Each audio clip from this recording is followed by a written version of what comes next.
Just use a bottle and your washing machine will thank you. A washing machine is one of the most essential appliances in your home. Its proper functioning depends on regular maintenance. One critical component to care for is the washing machine filter. It's responsible for trapping small debris. Neglecting regular cleaning of the filter can lead to serious problems. Place a towel under the filter area.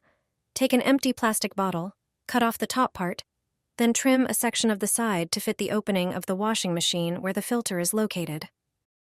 Unscrew the filter. Watch as all the dirt and debris flow directly into the bottle.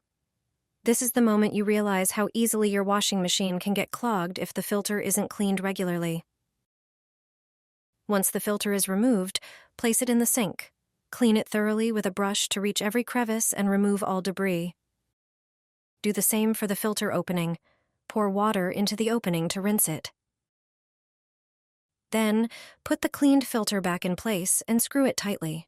The filter is clean, and your washing machine works like new. This simple task helps you save on costly repairs.